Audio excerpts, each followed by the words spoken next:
Hello ಗೆಳೆಯರೇ, ಮತ್ತೊಮ್ಮೆ ಸ್ವಾಗತ. ಇವತ್ತು ನಾನು ವಿಸಿಟ್ ಮಾಡ್ತಾ ಇರುವ ಬೆಂಗಳೂರಿನ ಇನ್ನೊಂದು ಅದ್ಭುತವಾದಂತಹ ಹಿಂದೂ ದೇವಾಲಯ ಸೋಮೇಶ್ವರ ಸ್ವಾಮಿ ಟೆಂಪಲ್ಲು ಹಲ್ಸೂರು, ಅಥವಾ ಇದನ್ನು ಸೋಮೇಶ್ವರ ದೇವಾಲಯ ಅಂತ ಕರೀತಾರೆ. ತುಂಬಾ ಅದ್ಭುತವಾದಂತಹ ಒಂದು ಹಿಂದೂ ದೇವಾಲಯ. ಇನ್ನು ಇದರ ಇತಿಹಾಸದ ಬಗ್ಗೆ ಹೇಳೋದಾದರೆ ಸುಮಾರು 12-13ನೇ ಶತಮಾನದಲ್ಲಿ ಚೋಳ ರಾಜಮನೆತನದವರು ಇದನ್ನು ನಿರ್ಮಾಣ ಮಾಡ್ತಾರೆ ಅನ್ನುವ ಒಂದು ಇತಿಹಾಸ ಇದೆ. ತದನಂತರ ಇದನ್ನು ಸುಮಾರು 16ನೇ ಶತಮಾನದಲ್ಲಿ ವಿಜಯನಗರ ಸಾಮ್ರಾಜ್ಯದವರು ಎಕ್ಸ್ಪಾಂಡ್ ಮಾಡ್ತಾರೆ. ಆಮೇಲೆ ಕೆಂಪೇಗೌಡರ ಕಾಲದಲ್ಲಿ ಕೂಡ ಇದನ್ನು ಮತ್ತೊಂದಷ್ಟು ವಿಸ್ತರಣೆ ಮಾಡ್ತಾರೆ. ಈ ಅದ್ಭುತವಾದಂತಹ ದೇವಾಲಯ ಬೆಂಗಳೂರಿನಲ್ಲಿರುವಂತಹ ದೊಡ್ಡದಾದಂತಹ ಮತ್ತು ವಿಶಾಲವಾದಂತಹ ಹಾಗೂ ಪುರಾತನವಾದಂತಹ ದೇವಾಲಯಗಳಲ್ಲಿ ಒಂದು. ಇದೊಂದು ಆರ್ಕಿಟೆಕ್ಚರ್ನ ಮಾರ್ವಲಸ್ ಬ್ಯೂಟಿ.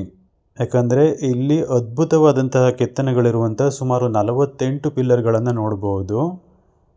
ಪ್ರಮುಖವಾದಂತಹ ಸೋಮೇಶ್ವರ ಸ್ವಾಮಿ ಶಿವನ ಆತ್ಮಲಿಂಗ ಇರುವಂತಹ ಒಂದು ಸುಂದರವಾದಂತಹ ದೇವಾಲಯ ಇದು. ಎಕ್ಸಾಕ್ಟಾಗಿ ಲೊಕೇಟ್ ಆಗಿರೋದು ನಮ್ಮ ಬೆಂಗಳೂರಿನ ಹಲ್ಸೂರಿನಲ್ಲಿ. ಹಲ್ಸೂರಿನ ಮೆಟ್ರೋ ಸ್ಟೇಷನ್ಗೆ ಬರ್ತೀರಾ ಅಂತಂದರೆ ಅಲ್ಲಿಂದ ಜಸ್ಟ್ ವಾಕೇಬಲ್ ಡಿಸ್ಟೆನ್ಸಲ್ಲಿರುವ ಒಂದು ಸುಂದರವಾದಂತಹ ದೇವಾಲಯ ಇದು. ಇನ್ನು ಇದರ ಪ್ರಮುಖ ಆಕರ್ಷಣೆ, ಇದು ಬೆಂಗಳೂರಿನಲ್ಲಿರುವಂತಹ ಒಂದು ಅತ್ಯಂತ ಪುರಾತನ, ವಿಶಾಲವಾದಂತಹ ಮತ್ತು ಅದ್ಭುತವಾದಂತಹ ಆರ್ಕಿಟೆಕ್ಚರ್ ಇರುವಂತಹ ವಾಸ್ತುಶೈಲಿಯನ್ನು ಒಳಗೊಂಡಂಥ ಒಂದು ದೇವಾಲಯ. ಇತಿಹಾಸದ ಪ್ರಕಾರ ಇದನ್ನು ಸುಮಾರು 12 ಅಥವಾ 13ನೇ ಶತಮಾನದಲ್ಲಿ ಚೋಳ ರಾಜಮನೆತನದವರು ಕಟ್ಟಿದ್ದಾರೆ ಅನ್ನುವ ಒಂದು ಇತಿಹಾಸ ಇದೆ. ಅದಾದ ನಂತರ ಸುಮಾರು 16ನೇ ಶತಮಾನದಲ್ಲಿ ವಿಜಯನಗರ ಸಾಮ್ರಾಜ್ಯದವರು ಇದನ್ನು ಟೇಕ್ ಕೇರ್ ಮಾಡ್ತಾರೆ. ಅವರ ಟೈಮ್ನಲ್ಲಿ ಕೂಡ ಇದು ಪುನಃ ಅಭಿವೃದ್ಧಿ ಆಗುತ್ತೆ. ಅದಾದ ನಂತರ ಕೆಂಪೇಗೌಡರ ಆಳ್ವಿಕೆಯ ಕಾಲದಲ್ಲಿ ಕೂಡ ಇದನ್ನು ಮತ್ತಷ್ಟು ವಿಸ್ತರಣೆ ಮಾಡ್ತಾರೆ. ಇನ್ನು ಇದರ ಅದ್ಭುತ, ಎದುರುಗಡೆ ಇರುವಂತಹ ತುಂಬ ದೊಡ್ಡದಾದಂತಹ ರಾಜಗೋಪುರ ತುಂಬಾ ವಿಶಾಲವಾಗಿದ್ದು ತುಂಬಾ ಅದ್ಭುತವಾಗಿ ಕೂಡ ಇದರ ನೋಡ್ಬೋದು. ನೀವು ಪ್ರತಿಯೊಂದು ಕಲ್ಲಿನ ಮೇಲೂ ಕೆತ್ತನೆಯನ್ನು ನೋಡ್ಬೋದು. ಇನ್ನು ಒಳಭಾಗದ ಪ್ರಿವಾಯ್ಸ್ ಕೂಡ ತುಂಬಾ ದೊಡ್ಡದಾಗಿದೆ. ಇಲ್ಲಿ ಪ್ರಮುಖವಾದಂತಹ ದೇವರು ಸೋಮೇಶ್ವರ ಸ್ವಾಮಿ ದೇವಾಲಯ, ಶಿವನ ಆತ್ಮಲಿಂಗ. ಅದನ್ನು ಹೊರತುಪಡಿಸಿ ಪ್ರಿಮೈಸ್ನ ಸುತ್ತಲೂ ನೀವು ದೇವರನ್ನು ನೋಡ್ಬೋದು. ಗಣೇಶ, ಶಿವ, ಪಾರ್ವತಿ, ನವಗ್ರಹಗಳು, ಹೀಗೆ ಹಲವಾರು ಚಿಕ್ಕ ಚಿಕ್ಕ ದೇವರ ಗುಡಿಗಳನ್ನು ಕೂಡ ಒಳಭಾಗದಲ್ಲಿ ನೋಡ್ಬೋದು. ಇನ್ನು ದೇವಾಲಯದ ಮುಂಭಾಗ ತುಂಬಾ ಅದ್ಭುತವಾಗಿದ್ದು, ಚಿನ್ನದ ಲೇಪ ಇರುವಂತಹ, ಒರಿಜಿನಲ್ ಚಿನ್ನ ಅಲ್ಲ, ಚಿನ್ನದ ಕಲರ್ನ ಲೇಪ ಇರುವಂತಹ ಅದ್ಭುತವಾದಂಥ ರಚನೆಗಳನ್ನು ನೋಡ್ಬೋದು. ವಿಶಾಲವಾದಂತಹ ಅಶ್ವತ್ಥ ಮರವನ್ನು ಕೂಡ ಒಳಭಾಗದಲ್ಲಿ ನೀವು ನೋಡ್ಬೋದು. ಇದೊಂದು ಡೆಡಿಕೇಟೆಡ್ ಶಿವನ ಟೆಂಪಲ್ಲು. ದೇವಾಲಯದ ಒಳಭಾಗದಲ್ಲಿರುವುದು ಪ್ರಮುಖವಾದಂತಹ ಶಿವನ ಆತ್ಮಲಿಂಗ ಮತ್ತು ಅದಕ್ಕೆ ಅಭಿಮುಖವಾಗಿರುವಂತಹ ನಂದಿಯ ವಿಗ್ರಹ. ಇನ್ನು ಈ ಟೆಂಪಲ್ ಓಪನ್ ಇರೋದು ಡೇ ಟೈಮಲ್ಲಿ ಮಾತ್ರ. ಅರ್ಲಿ ಮಾರ್ನಿಂಗ್ 6 to 12:30ವರೆಗೆ ಇರುತ್ತೆ. ಆಮೇಲೆ ಈವ್ನಿಂಗು 5:30ಗೆ ಓಪನ್ ಆದರೆ 8:30, 9 o'clockವರೆಗೆ ಇದು ಓಪನ್ ಇರುತ್ತೆ. ಇನ್ನು ಪ್ರಮುಖವಾದಂತಹ ಶಿವನ ಆರಾಧನೆ ಮಾಡುವಂಥ ಎಲ್ಲ ದಿನಗಳಲ್ಲೂ ಇಲ್ಲಿ ಅದ್ಭುತವಾದಂತಹ ಪೂಜೆ ನಡೆಯುತ್ತೆ.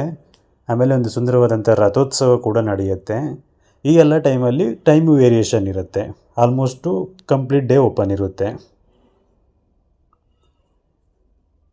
ನೀವೇನಾದರೂ ಬೆಂಗಳೂರಲ್ಲಿ ಇದ್ದೀರಾ ಅಂತಂದರೆ ಇದೊಂದು ಮಸ್ಟ್ ವಿಸಿಟ್ ಟೆಂಪಲ್ಲು. ಯಾಕಂದರೆ ತುಂಬ ಇತಿಹಾಸದ ಅದ್ಭುತಗಳನ್ನು ಒಳಗೊಂಡಿರುವಂತಹ ದೇವಾಲಯ ಇದು. ಇನ್ನು ಆರ್ಕಿಟೆಕ್ಚರ್ನ ಬಗ್ಗೆ ಹೇಳೋದಾದರೆ, ಇದು ಚೋಳ, ವಿಜಯನಗರ ಸಾಮ್ರಾಜ್ಯ, ದ್ರಾವಿಡ ವಾಸ್ತುಶೈಲಿ ಎಲ್ಲದರ ಸಮ್ಮಿಶ್ರಣ ಇದು. ಪ್ರಮುಖವಾದಂತಹ ಸೋಮೇಶ್ವರ ಸ್ವಾಮಿಯ ಟೆಂಪಲ್ಲು ಸುಮಾರು 48 ಕಂಬಗಳಿಂದ ಕಟ್ಟಿರುವಂತಹ ಒಂದು ಅದ್ಭುತವಾದಂತಹ ದೇವಾಲಯ ಇದು. ಇನ್ನು ನೀವು ಪ್ರತಿಯೊಂದು ಕಂಬಗಳನ್ನು ಗಮನಿಸಿದರೆ ಅದರ ಮೇಲೆ ದೇವಾನುದೇವತೆಗಳ ಚಿತ್ರವನ್ನು ಕೆತ್ತಿರಬಹುದಿರುವುದು, ಇನ್ನು ಹಲವಾರು ವಿಚಾರಗಳನ್ನು ನೋಡ್ಬೋದು. ಆಮೇಲೆ ತುಂಬಾ ಅದ್ಭುತವಾದ ಕೆತ್ತನೆಗಳನ್ನು ಕೂಡ ನೋಡ್ಬೋದು. ಇಷ್ಟೊಂದು ಸೂಕ್ಷ್ಮವಾಗಿ ಮತ್ತು ಪರ್ಫೆಕ್ಟಾಗಿ ಹೇಗೆ ಕಟ್ಟಿದ್ದಾರೆ ಅನ್ನೋ ಒಂದು ಕುತೂಹಲ ಕೂಡ ನಿಮ್ಮನ್ನು ಕಾಡುತ್ತೆ. ಅಷ್ಟೊಂದು ಸುಂದರವಾಗಿ ಕೆತ್ತನೆ ಮಾಡಿದ್ದಾರೆ.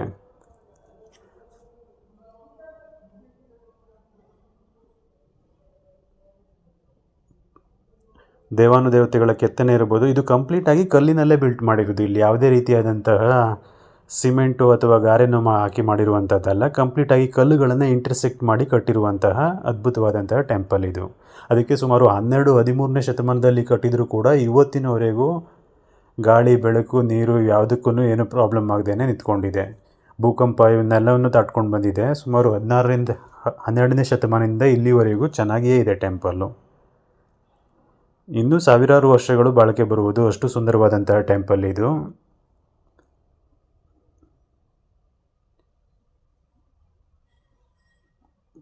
ವಿಜಯನಗರದವ್ರ ಕಾಲದಲ್ಲಿ ಮತ್ತು ಇದು ಕೆಂಪೇಗೌಡರ ಕಾಲದಲ್ಲಿ ಇದನ್ನು ಎಕ್ಸ್ಪೆನ್ಷನ್ ಕೂಡ ಮಾಡ್ತಾರೆ. ಮೊದಲು ಚಿಕ್ಕದಾದಂಥ ಟೆಂಪಲ್ ಇದ್ದರೂ ಕೂಡ ಪ್ರಿಮೈಸನ್ನು ದೊಡ್ಡದನ್ನು ಮಾಡಿ ಸುತ್ತಲೂ ಅದ್ಭುತವಾದಂತಹ ಚಿಕ್ಕ ಚಿಕ್ಕ ಗುಡಿ ಗೋಪುರಗಳನ್ನೆಲ್ಲವನ್ನು ಕಟ್ಟಿದ್ದಾರೆ. ಸೊ ಇದೊಂದು ವಿಶಾಲವಾದ ಪ್ರಾಂಗಣ ಇರುವಂತಹ ದೇವಾಲಯ. ಯಾವುದೇ ಕಲ್ಲಿನ ಮೇಲೆ ನೋಡಿದ್ರೂ ನಿಮ್ಗೆ ಅಲ್ಲೊಂದು ಅದ್ಭುತವಾದಂತಹ ದೇವರ ಕೆತ್ತನೆ ನಿಮಗೆ ನೋಡೋಕ್ಕೆ ಸಿಗುತ್ತೆ. ದೇವರು ದೇವತೆಗಳಿರ್ಬೋದು ಅಥವಾ ಪ್ರಮುಖವಾದಂತಹ ನಾವು ಆರಾಧನೆ ಮಾಡುವಂತಹ ಪ್ರಾಣಿ ಪಕ್ಷಿಗಳ ಚಿತ್ರಗಳನ್ನು ಕೂಡ ನೋಡ್ಬೋದು. ಇನ್ನು ದೇವಾಲಯದ ಒಳಭಾಗದಲ್ಲಿ ಫೋಟೋಗ್ರಫಿ ಪ್ರೊಹಿಬಿಟೆಡ್ ಇದೆ. ಸೊ ಅದಕ್ಕಾಗಿ ಹೊರಭಾಗದ ಆವರಣಗಳನ್ನು ಮಾತ್ರ ಕವರ್ ಮಾಡ್ತೀನಿ. ಇನ್ನು ದೇವಾಲಯದ ಒಳಭಾಗದಲ್ಲಿ ಪ್ರಮುಖವಾಗಿರುವಂಥದ್ದು ಶಿವನ ಆತ್ಮಲಿಂಗ. ಅದಕ್ಕೆ ಅಭಿಮುಖವಾಗಿ ಸುಂದರವಾದಂಥ ಒಂದು ನಂದಿಯ ವಿಗ್ರಹ ಕೂಡ ಇದೆ. ನಂದಿಯ ವಿಗ್ರಹಕ್ಕೆ ಚಿನ್ನದ ಕಲರಿನ ಲೇಪನ ಕೂಡ ಇದೆ. ನೀವು ಯಾವುದೇ ಪ್ರಮುಖ ಶಿವನ ದೇವಾಲಯ ನೋಡಿದ್ರೂ ಅಲ್ಲಿ ಶಿವನ ಅಪೋಸಿಟು ಒಂದು ನಂದಿ ಇರುವಂಥದ್ದನ್ನು ನೋಡ್ತೀರಾ. ಸೊ ಇಲ್ಲೂ ಕೂಡ ಅದೇ ರೀತಿಯಾದ ಅದ್ಭುತವಾದಂಥ ಚಿತ್ರಣವನ್ನು ನೋಡ್ಬೋದು.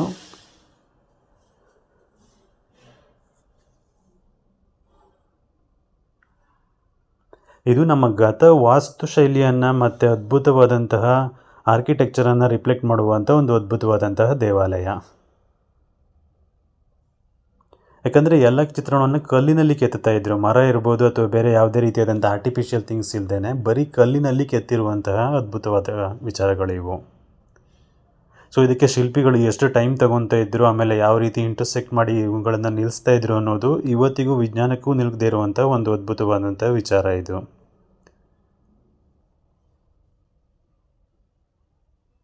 ಸೊ ನೀವೇನಾದರೂ ಬೆಂಗಳೂರಲ್ಲಿ ಇದ್ದೀರಾ ಅಂತಂದರೆ, ಎಸ್ಪೆಷಲಿ ಟೆಂಪಲ್ಗಳನ್ನು ನೋಡುವ ಇಂಟ್ರೆಸ್ಟ್ ಇರೋರಾದರೆ ಇದೊಂದು ಅದ್ಭುತವಾದಂಥ ಪ್ಲೇಸು, ಮಸ್ಟ್ ವಿಸಿಟ್ ಮಾಡಲೇಬೇಕಾದಂತಹ ಟೆಂಪಲ್ಲು. ಎಸ್ಪೆಷಲಿ ನಿಮ್ಮ ಕಿಡ್ಸ್ ಮಕ್ಕಳನ್ನು ಕರ್ಕೊಂಬಂದರೆ ನಮ್ಮ ಗತ ವಾಸ್ತುಶೈಲಿಯ ಒಂದು ಕಿರುಪರಿಚಯವನ್ನು ಕೂಡ ನೀವು ಇಲ್ಲಿ ತೋರಿಸ್ಬೋದು ಅವ್ರಿಗೆ.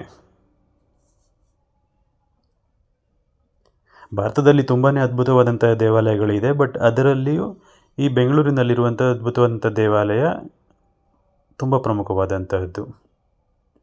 ದೇವಾಲಯದ ಒಳಭಾಗದ ಯಾವುದೇ ಮೂಲೆಯಲ್ಲಿ ನೋಡಿದ್ರೂ ನೀವು ಅದ್ಭುತವಾದಂತಹ ದೇವರ ಮೂರ್ತಿಗಳನ್ನು ನೋಡೋದಕ್ಕೆ ಸಾಧ್ಯ.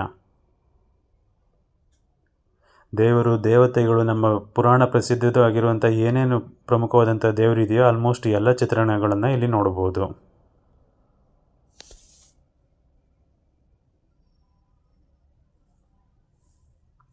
ಹೋಪ್ ಈ ವಿಡಿಯೋ ನಿಮಗೆ ಇಷ್ಟ ಆಗುತ್ತೆ ಅಂತ ಅಂದ್ಕೊತೀನಿ. ಇಷ್ಟ ಆದರೆ ನಿಮ್ಮ ಫ್ರೆಂಡ್ಸ್ ಜೊತೆಗೂ ಶೇರ್ ಮಾಡಿ.